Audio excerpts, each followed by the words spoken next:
Dear student, अस्सलाम वालेकुम। Chemical kinetics का लेक्चर नंबर 3। आज हम बात करेंगे factors affecting rates of reaction.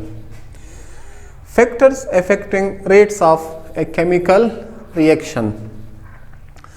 तो हम जानते हैं कि हमारे पास 3 किस्म के केमिकल रिएक्शन होते हैं रेट्स के लिहाज से। हमारे पास होते हैं एक्सट्रीमली फास्ट रिएक्शन,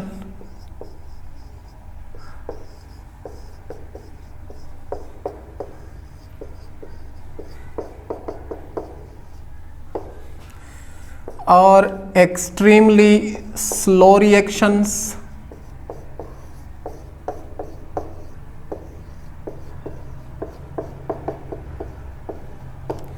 और moderately slow reaction.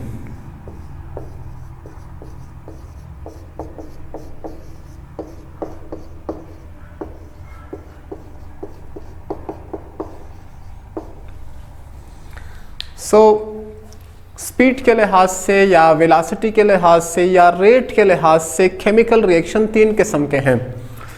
Extremely fast reaction जो बहुत तेज़ी से वाक़या होते हैं, जैसे एसिड बेस का रिएक्शन है, एसिड बेस का रिएक्शन। एक्सट्रीमली स्लो रिएक्शन जैसे कोल बनता है मिलियंस ऑफ ईयर्स में, लकड़ी से कोल बनता है। एंड मॉडरेटली स्लो रिएक्शन जैसे रस्टिंग ऑफ आयरन हो गया। तो कुछ रिएक्शन बहुत तेज़ होते हैं, कुछ स्लो होते हैं, कुछ दरमियानी रफ्तार से होते हैं। तो वो कौन से फैक्टर्स हैं जो रिएक्शन के रेट पर असरअंदाज होते हैं, जो रिएक्शन के रेट को मुतासिर करते हैं? तो पहले मैं ज़रा आपको उनकी एक छोटी सी लिस्ट बनाकर देता हूँ। तो वो फैक्टर्स जो रेट ऑफ द रिएक्शन को अफेक्ट करते हैं, तो उनको मैंने यहाँ पर एक लिस्ट की सूरत में लिख दिया है। सबसे पहले है नेचर ऑफ द रिएक्टेंट्स, दूसरा है कंसंट्रेशन ऑफ रिएक्टेंट्स, तीसरे नंबर पर टेम्परेचर आता है, चौथे नंबर पर पार्टिकल साइज। अगर कोई सॉलिड रिएक्टेंट है तो उसके पार्टिकल का साइज भी मैटर करता है, और इसके अलावा प्रेजेंस और एब्सेंस ऑफ ए कैटलिस्ट। तो इनमें से एक एक की मैं डिटेल में जा। पहला फैक्टर है नेचर ऑफ रिएक्टेंट्स। तो मुख्तलिफ रिएक्टेंट्स नेचर के लिहाज से स्लो या फास्ट रिएक्शन करते हैं। कुछ रिएक्टेंट नेचुरली रिएक्टिव होते हैं, जैसे हेलोजन्स हैं, ग्रुप 7 के मेंबर हैं हेलोजन्स। और कुछ जैसे कि नोबल गैसेस हैं, वो नेचर में इनर्ट हैं। तो सम रिएक्टेंट्स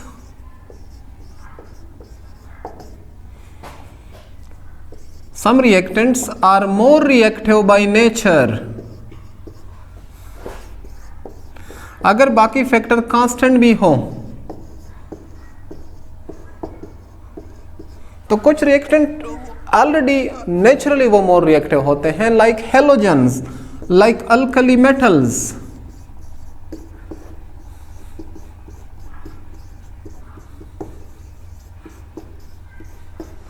अब अल्कली मेटल्स को आप खुली हवा में नहीं रख सकते। अल्कली मेटल को अगर खुली हवा में रखेंगे तो उसका कलर चेंज हो जाएगा, क्योंकि वो ऑक्सीडाइज हो जाएगा। जैसे सोडियम है, सोडियम को अगर आप एयर में रख लें तो Na दैट इज 4Na ले प्लस O2 ले, तो ये आपको बना के देगा 2Na2O। तो सोडियम एयर में रेडिली ऑक्सीडाइज होता है। इसको हम एयर में नहीं रखते, इसको हम केरोसिन ऑयल में बंद करके रखते हैं ताकि ये एयर के साथ रिएक्ट ना करे, इसको जंग ना लगे।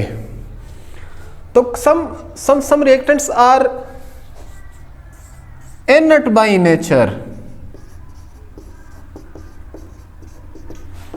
or less reactive or inert.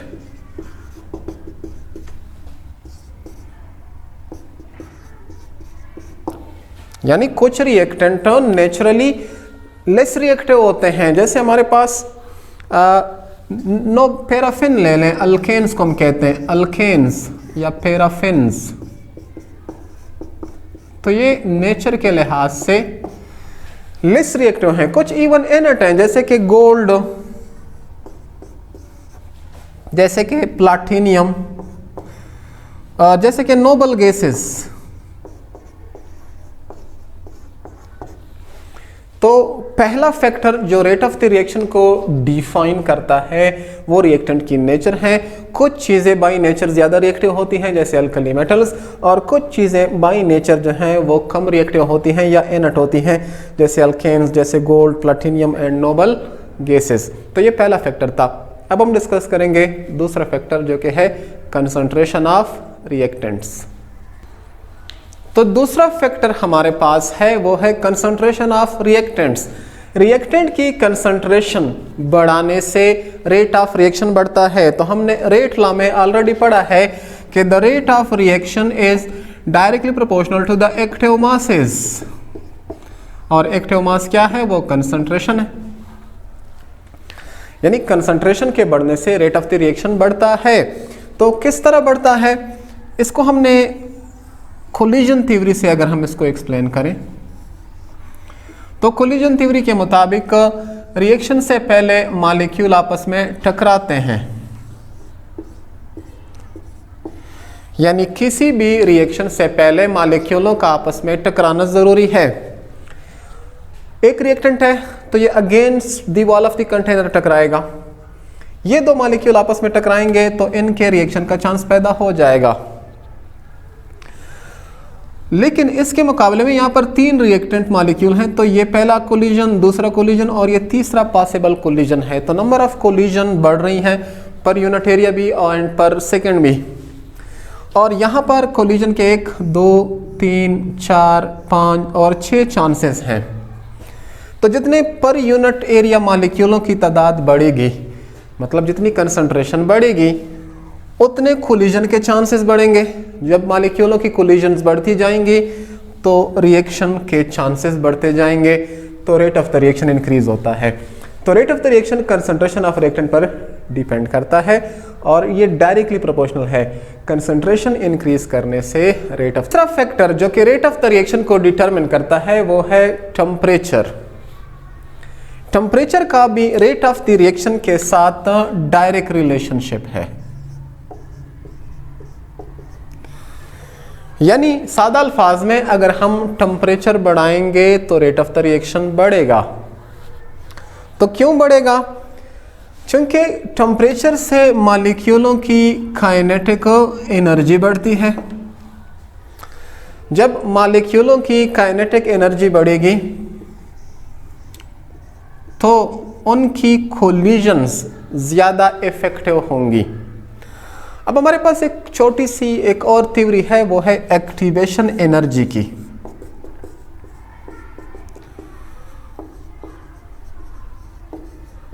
तो एक्टिवेशन एनर्जी क्या है कि इट इज द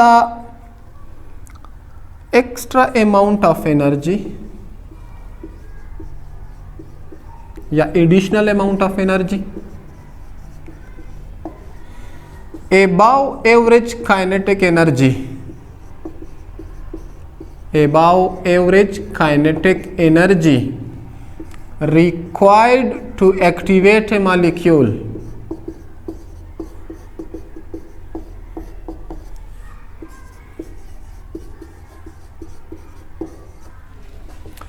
तो कोलिजन थ्योरी में हमने पढ़ा कि मॉलिक्यूल आपस में टकराते हैं। अब टकराने से सिर्फ रिएक्शन नहीं होता, टकराने के लिए मॉलिक्यूल के पास एक खास अमाउंट ऑफ एनर्जी होनी चाहिए जिसको कहते हैं एक्टिवेशन एनर्जी। ये एक्टिवेशन एनर्जी जो एडिशनल होती है, जो एवरेज काइनेटिक एनर्जी से एक्स्ट्रा एनर्जी थोड़ी सी रिक्वायर्ड होती है, जो मॉलिक्यूल को एक्टिवेट करती है ताकि वो रिएक्शन में हिस्सा ले। अगर मैं इसको डायग्राम से जाहिर करूं तो ये हमारे पास है रिएक्टेंट के मॉलिक्यूल और ये प्रोडक्ट्स के मॉलिक्यूल्स हैं।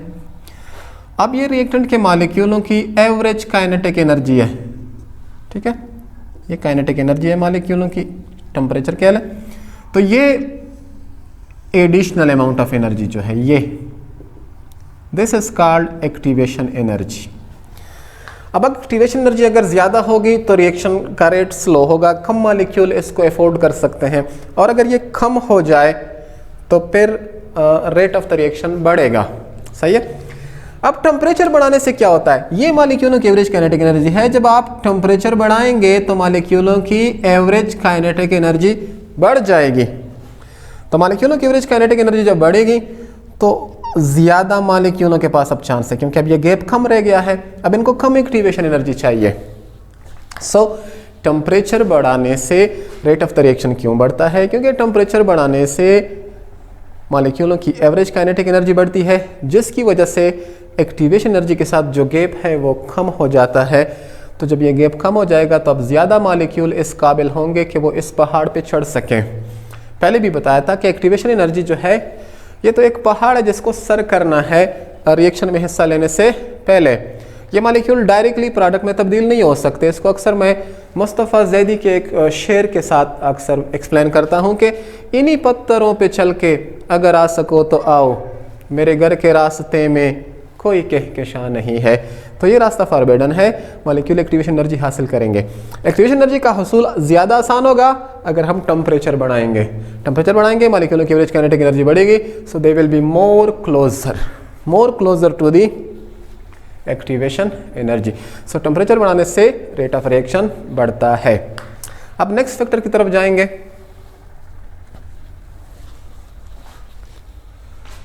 तो चौथा फैक्टर जो रेट ऑफ द रिएक्शन को डिटरमिन करता है तो वो है size of the solid particles.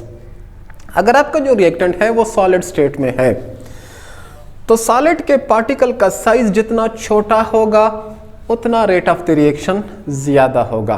दोबारा सुन ले, size of the solid particle जितना छोटा होगा उतना रेट ऑफ द रिएक्शन ज्यादा होगा। So smaller the particle size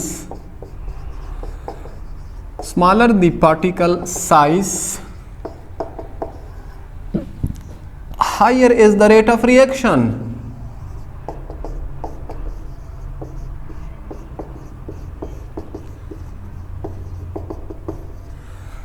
तो जितना पार्टिकल का साइज बड़ा होगा तो उतना रेट ऑफ द रिएक्शन ज्यादा होगा। अच्छा, अब डेली लाइफ में देख लें। डेली लाइफ में हम क्या करते हैं, जब हम आग जलाते हैं तो हम पहले छोटी लकड़ियां डालते हैं, तिनके डालते हैं, छोटी छोटी लकड़ियां डालते हैं जो जल्दी आग पकड़ती हैं।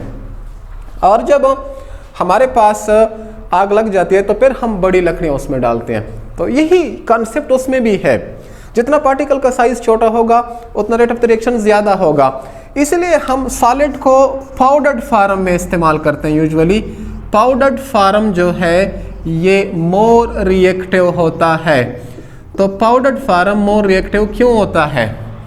तो पाउडर्ड फॉर्म में कन्वर्ट करने से, जब आप इसको पाउडर्ड फॉर्म में लेकर आएंगे तो ये क्या होगा, तो पाउडर्ड फॉर्म में इसका सरफेस एरिया बढ़ेगा। ये आपके पास सॉलिड पार्टिकल है, अगर आप इसको पाउडर्ड में तब्दील कर लें तो पार्टिकल्स पाउडर्ड है, इसको आप मजीद फैला सकते हैं। तो ये यहाँ पे कम मॉलिक्यूल एक्सपोज्ड है, ये मॉलिक्यूल एक्सपोज्ड है, ठीक है। अब जब इसको पाउडर्ड फॉर्म में ले आएंगे, इसको आप इस तरह फेंक दें तो इसका हर पार्टिकल अलग से रिएक्टेंट के साथ मिलने के काबिल हो जाएगा। तो ये सारे पार्टिकल अब रिएक्ट करने के काबिल होंगे। तो पार्टिकल साइज के छोटा होने से सरफेस एरिया बढ़ता है, सरफेस एरिया बढ़ने से ज़्यादा मॉलिक्यूलों के रिएक्शन करने का चांस पैदा होता है। तो यहाँ पे जो अंदर वाले मॉलिक्यूल हैं ये अभी तक महफूज हैं, बाहर सरफेस पर कम मॉलिक्यूल हैं। जब आप पाउडर्ड फॉर्म में कन्वर्ट कर देंगे तो ये फैल जाएंगे, हर पार्टिकल अलग अलग हो जाएगा, तो पार्टिकल की एक्सपोजर ज़्यादा हो जाएगी रिएक्टेंट्स, दूसरे जो रिएक्टेंट्स हैं उनके साथ, तो रिएक्शन का रेट बढ़ेगा। तो सॉलिड के पार्टिकल का साइज जितना छोटा होगा उतना रेट ऑफ द रिएक्शन ज़्यादा। पांचवा फैक्टर है प्रेजेंस और एब्सेंस ऑफ ए कैटलिस्ट। तो कैटलिस्ट को पहले डिफाइन करते हैं। कैटलिस्ट ऐसी तमाम चीज़ों को कहते हैं जो एक रिएक्शन को स्पीड अप करती हैं। So catalyst is a substance that speeds up a chemical reaction.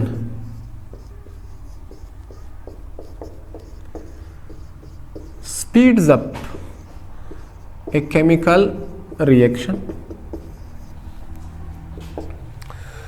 और इसकी खासियत ये है कि ये केमिकली खुद तब्दील नहीं होता, does not chemically change itself.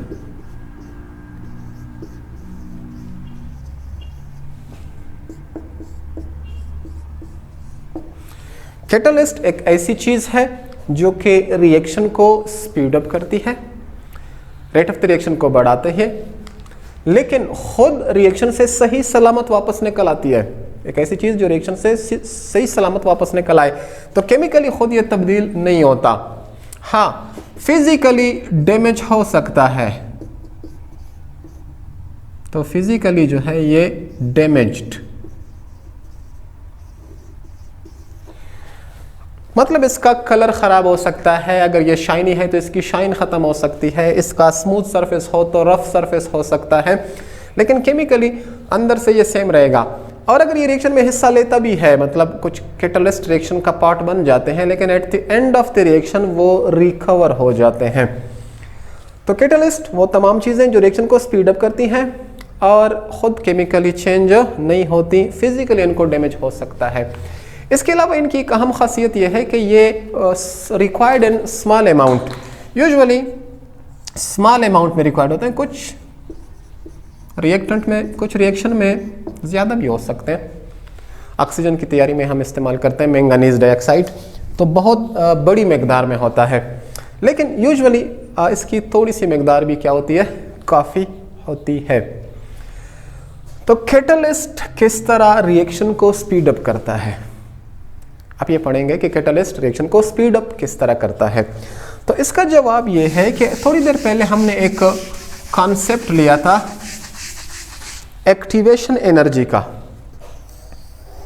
तो हमने कहा था कि रिएक्टेंट प्रोडक्ट में तब्दील होने से पहले उनको चाहिए होती है एक एडिशनल अमाउंट ऑफ एनर्जी, जिसको कहते हैं activation energy.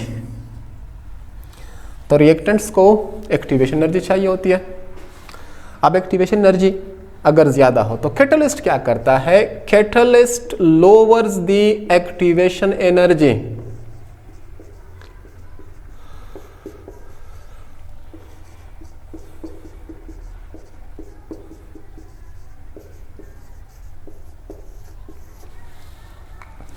Catalyst rate of the reaction को बढ़ाता है बाय लोअरिंग एक्टिवेशन एनर्जी।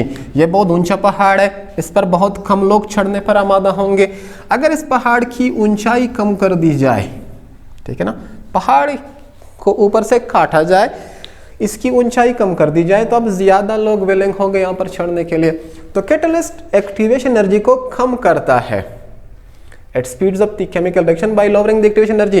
किस तरह करता है, अगर मैं यहाँ पे एक डायग्राम से इसको आपको समझाने की कोशिश करूँ, ये कैटलिस्ट है और ये मेरे पास कोई एक रिएक्टेंट्स का मॉलिक्यूल है और ये मेरे पास कोई दूसरा रिएक्टेंट का मॉलिक्यूल है, ठीक है, ये कैटलिस्ट है। तो पहली बात कि कैटलिस्ट प्रोवाइड सरफेस,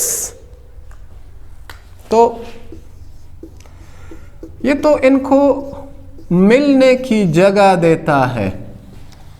जैसे हमारी मुलाकात के लिए YouTube एक प्लेटफॉर्म बन गया है, YouTube पर मैं और आप आमने सामने हैं, तो ये आवारा फिर रहा था, ये भी आवारा फिर रहा था, लेकिन कैटलिस्ट एक ऐसा सरफेस है जहां पर दोनों के मिलने का चांस है। ये इनको मीटिंग प्लेस देता है, मिलने की जगह। दूसरा, कैटलिस्ट ये करता है कि इसके साथ अट्रैक्शन डेवलप करता है, इस रिएक्टेंट के साथ और इस रिएक्टेंट के साथ भी। सो सम काइंड ऑफ अट्रैक्शन, कोई भी किस्म की अट्रैक्शन जो है वो कैटलिस्ट इसके साथ डेवलप कर लेता है।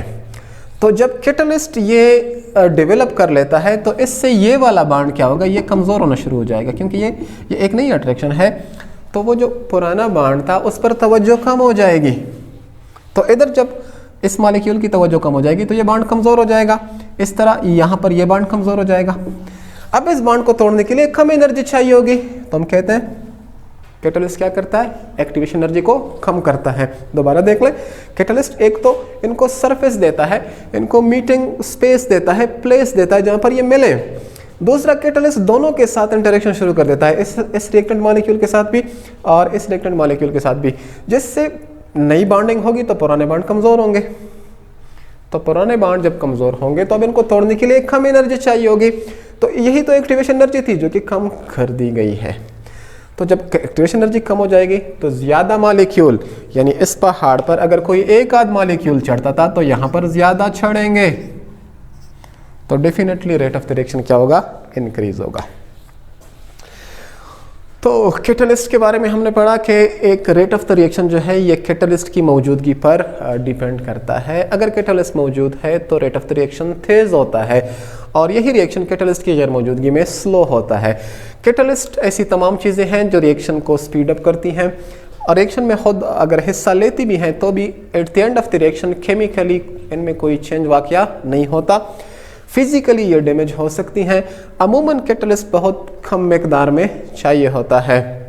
और इसके अलावा कैटलिस्ट जो है ये रेट ऑफ द रिएक्शन को इंक्रीज करता है बाय लोअरिंग दी एक्टिवेशन एनर्जी।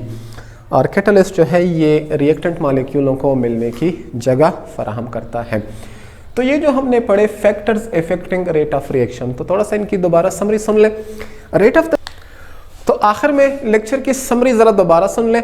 हमारा टॉपिक था factors affecting rate of reaction, यानी वो फैक्टर जो रेट ऑफ द रिएक्शन को मुतासिर करते हैं। तो हमने पढ़ा कि ये नेचर ऑफ रिएक्टेंट पर डिपेंड करता है। कुछ रिएक्टेंट मोर रिएक्टिव होते हैं जैसे अल्कली मेटल्स या हेलोजेंस, और कुछ लेस रिएक्टिव होते हैं जैसे पैराफिन्स।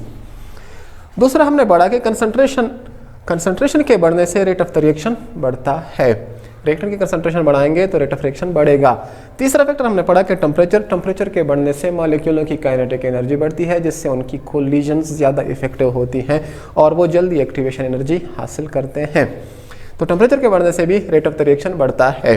चौथा हमने पढ़ा पार्टिकल साइज, कि अगर आपके पास कोई सॉलिड रिएक्टेंट है तो उसके पार्टिकल को जितना छोटा करेंगे तो वो उतना रिएक्टिव होगा, क्योंकि पार्टिकल का साइज छोटा करने से सरफेस एरिया बढ़ता है। एंड फाइनली कैटलिस्ट की मौजूदगी, कैटलिस्ट रिएक्शन को स्पीड अप करता है बाय लोअरिंग एक्टिवेशन एनर्जी। सो ये हमारा था केमिकल काइनेटिक्स का लेक्चर नंबर 3, जिसमें हमने factors affecting rate of reaction discuss किए। इंशाल्लाह बहुत जल्द आपसे नेक्स्ट लेक्चर में मुलाकात होगी। आप सबकी तवज्जो का बहुत शुक्रिया।